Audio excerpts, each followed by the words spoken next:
Okay, ladies and gentlemen, let's discuss Module 4, the sales process of the Unit Investment Trust Fund. So, UITF marketing personnel. Effectively, we want to ensure the competence and integrity of all people selling UITFs. So, they are required to undergo a standardized training program in accordance with the guidelines of the circular. This program may be conducted by the respective trust entities in accordance with the minimum trading program guidelines provided by the Trust Officers Association of the Philippines, or TOAP. Such training program shall be regularly validated by TOAP. So this is part of Circular 447. And effectively, later on, this was amended in Circular 593. So how do we understand the client? We need to understand the client's objective, investment horizon, risk appetite, and their knowledge and experience. So what to emphasize to clients? What are the nature and investment objectives? So what is a UITF? Okay. Is it a regular UITF? Is it a feeder fund or a fund of funds? We should also emphasize to the client that the fund is a trust product. It is not a deposit. It is not a savings account. It is not a time deposit. The investment objectives and the policies and the limitations of the fund should also be emphasized to the client. What is the risk profile of the fund? Is it applicable to them? Is the fund for aggressive, moderate, or conservative clients?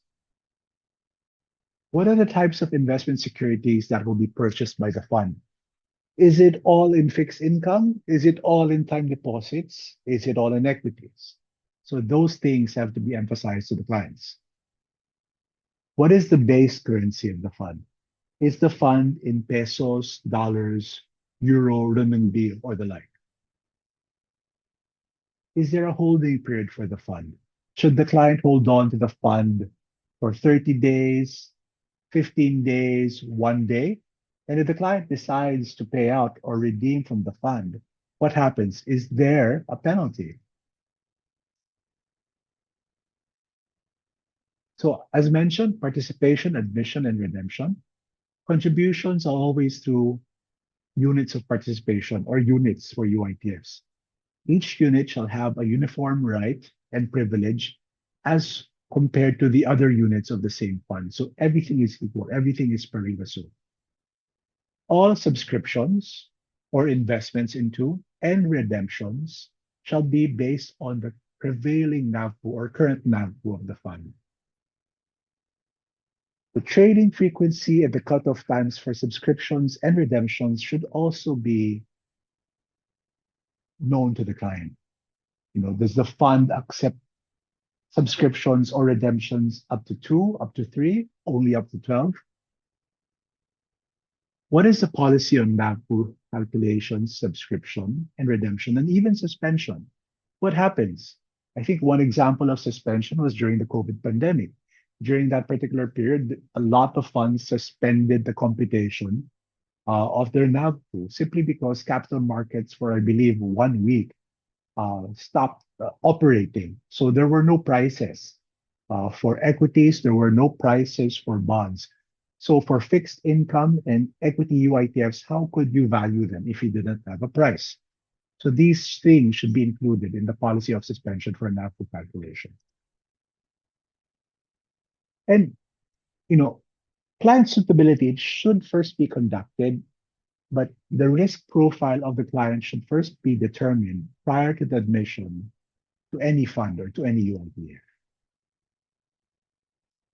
How are these UITFs operated? So the trustee has exclusive management and control over the fund. They have discretionary powers over investment of the fund, limited only by the stated investment objectives and policies of the fund. This is pooled fund accounting, meaning it is combined. Each asset is not separated. It's not shown individually. The value of the fund is pooled together based on the total investments of the fund. There is no guarantee. There is no guaranteed rate. There is no guaranteed income for any of these UITFs. It is not covered by PDIC. Any income or any loss shall be for the account and risk of the investor. The trustee will not be liable for any losses unless, of course, it's upon willful default, bad faith, or negligence. How is the fund valued? It's based on mark to market.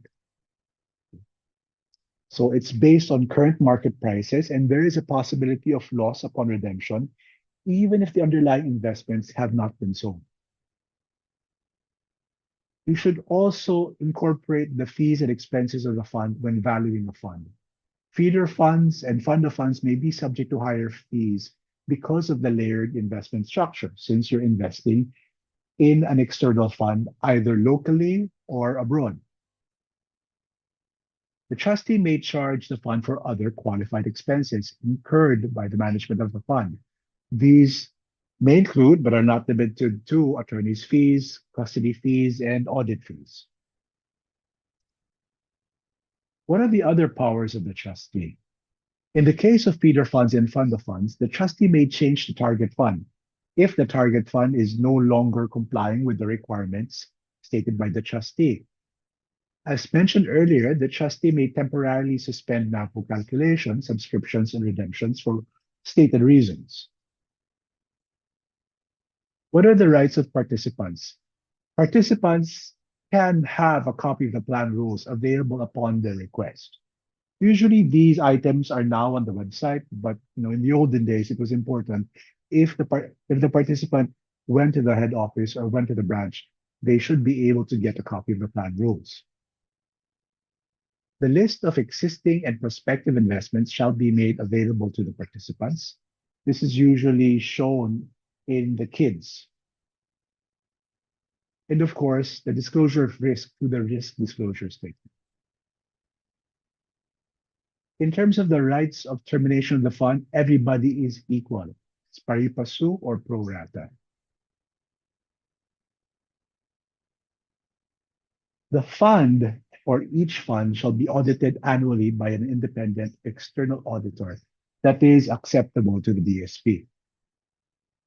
The results of each audit or each yearly audit will be made available to the fund participants. The audit is to be conducted by the same external auditor engaged for the audit period of the trust entity. How about for amendments and termination? The amendments to the plan rules or termination of the fund shall be approved by the board of directors and, of course, the trustee. The approved amendments shall be submitted to the BSP within 10 business days from the approval of the board. And the participants shall be informed of such amendments and will be allowed to withdraw their participation within at least 30 days before the changes are implemented, unless, of course, a shorter notice is required or provided for by the plan rules. And of course, you should also specify the basis upon which the fund may be terminated. Taxation. The taxation of the fund shall be based on prevailing laws and regulations. And the risks, of course, it is the trustor or participant or investor who bears the inherent risk of investing in the fund.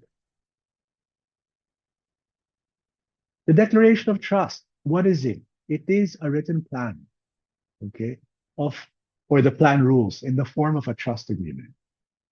It is approved by the trust entity's board of directors, and it is submitted to the BSP for prior approval.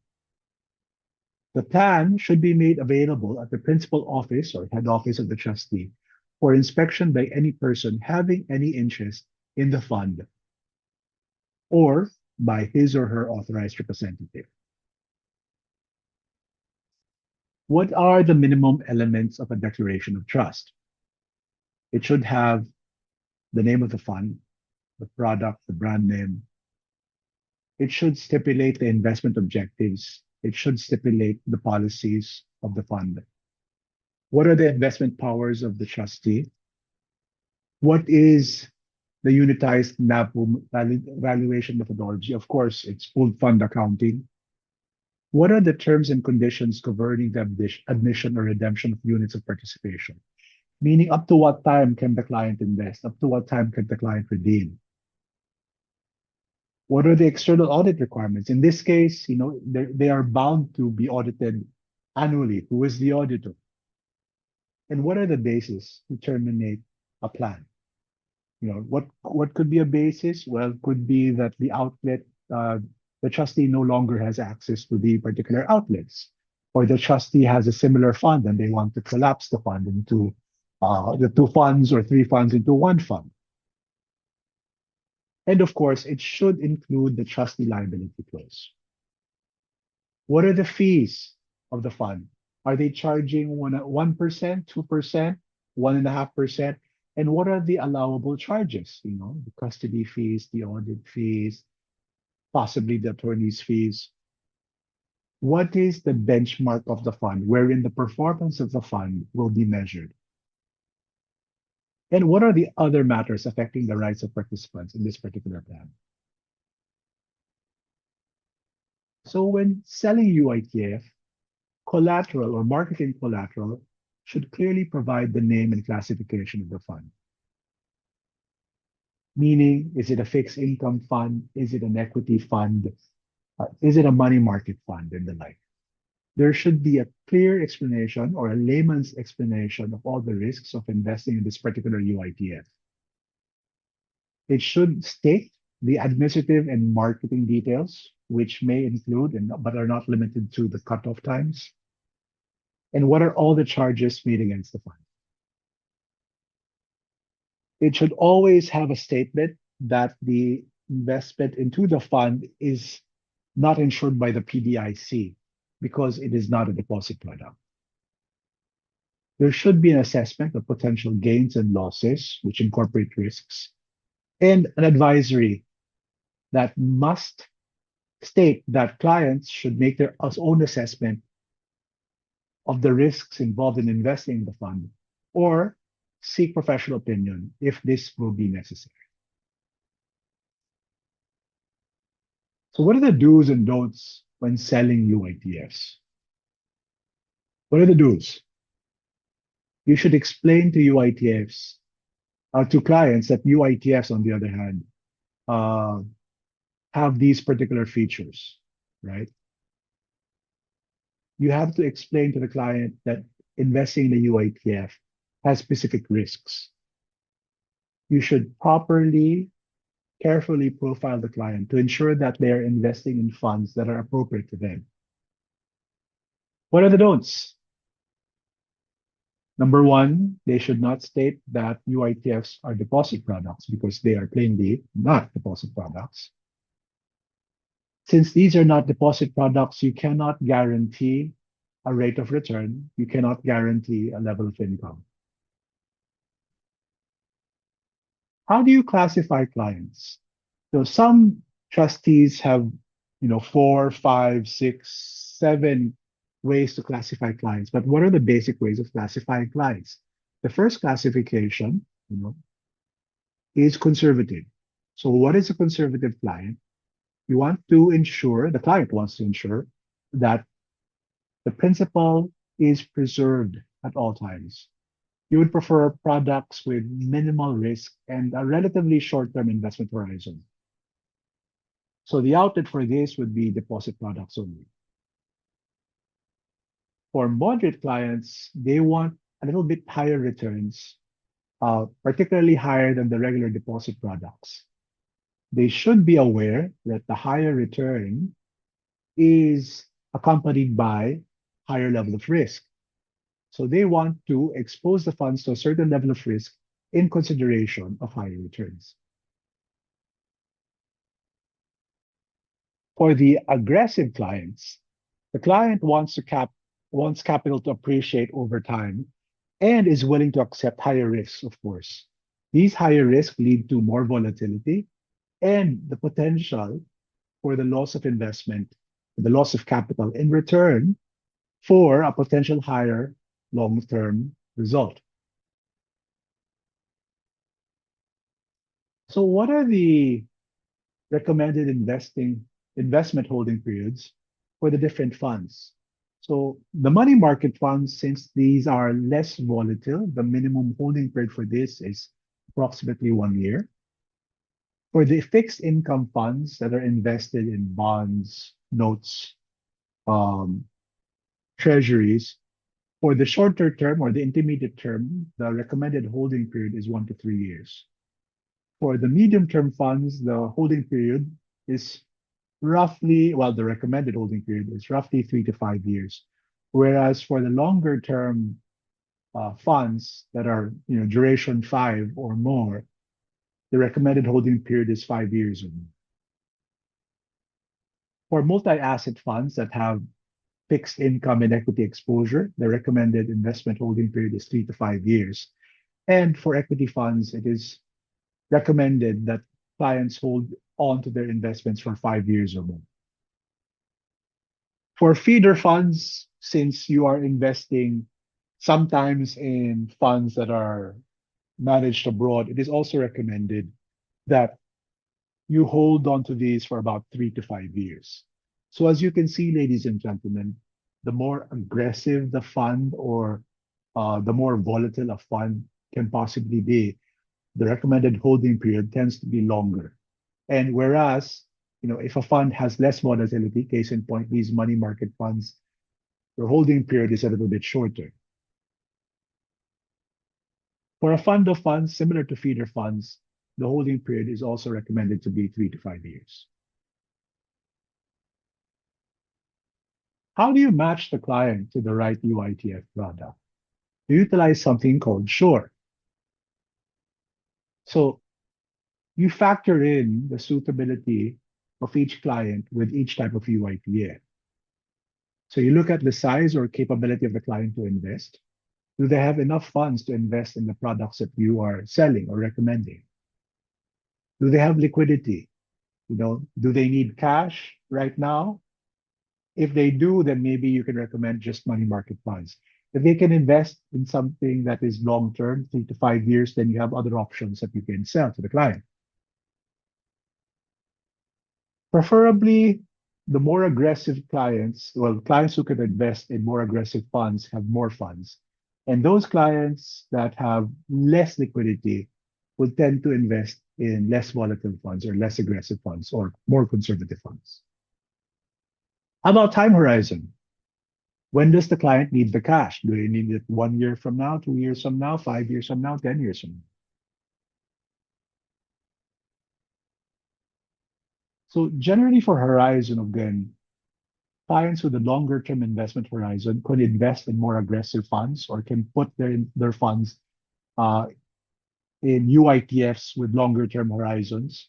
Whereas for those that require their funds immediately or they require funds on a regular basis, then you choose funds that have less volatility. What is the investment objective? If it's capital appreciation or preservation, obviously what you recommend will be different based on these two. Obviously, capital preservation clients are more risk averse and they would probably prefer investments in money market funds. For clients who want capital appreciation or total return would tend to be more aggressive. What is their risk return profile? Is the client averse? Is the client a risk seeker? And last but not the least, experience. Generally, clients with more investment experience, and I say generally because sometimes it may not be the case, clients with more investment experience tend to be more aggressive. So once again, please do not forget SURE. S stands for size or capability to invest. H is for time horizon. O is for investment objective. R is for the risk and return profile. And E is for experience or investment experience.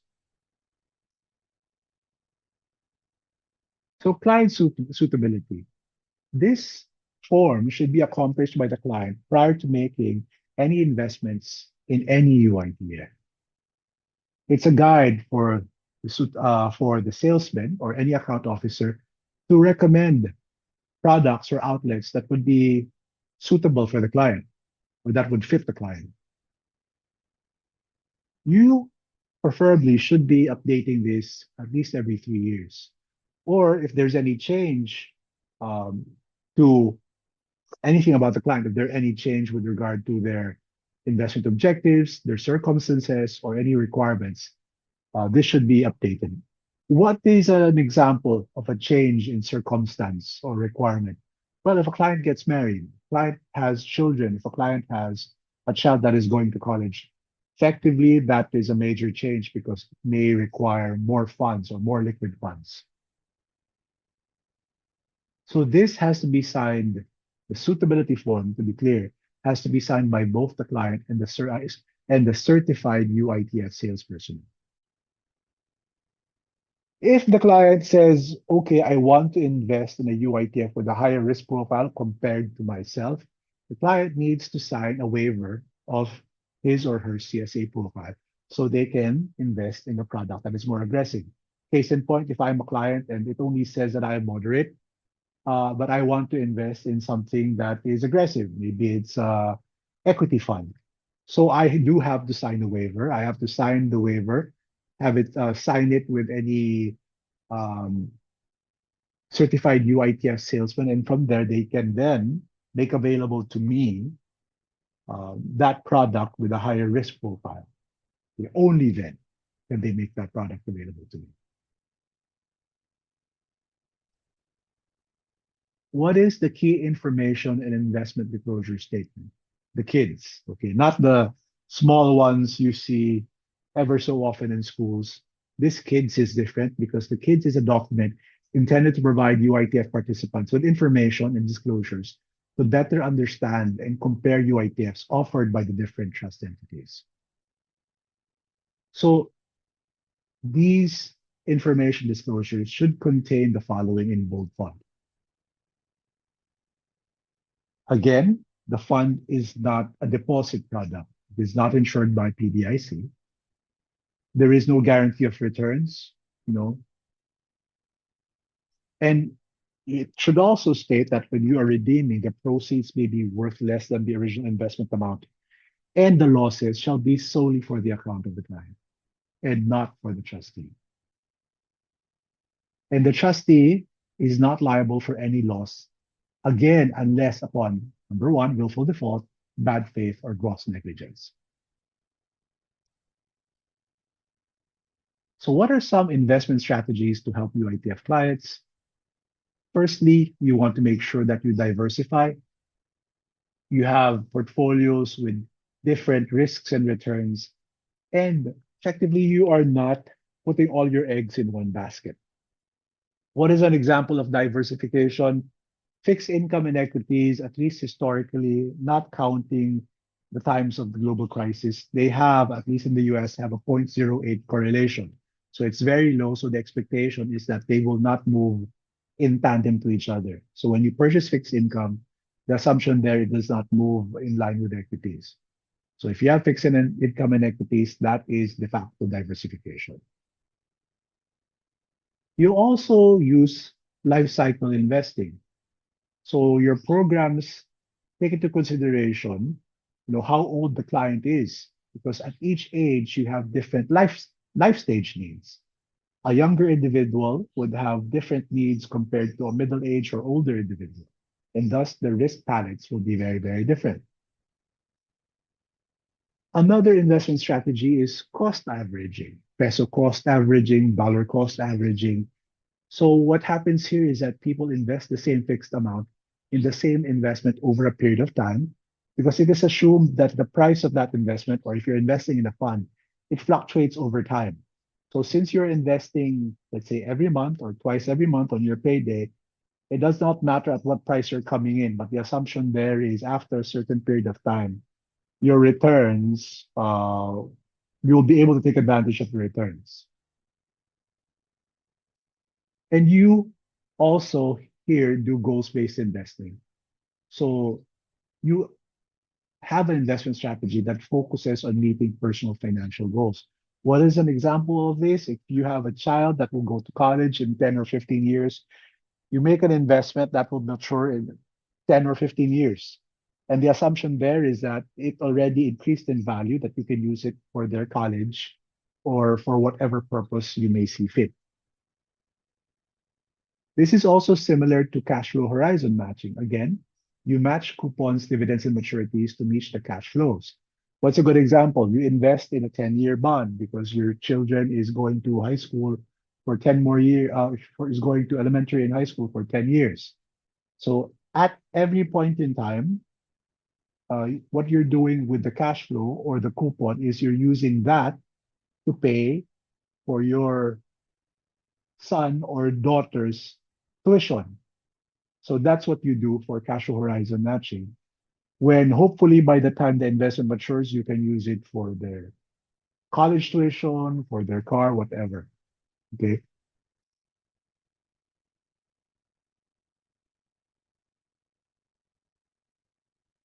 Thank you very much. That ends module 4.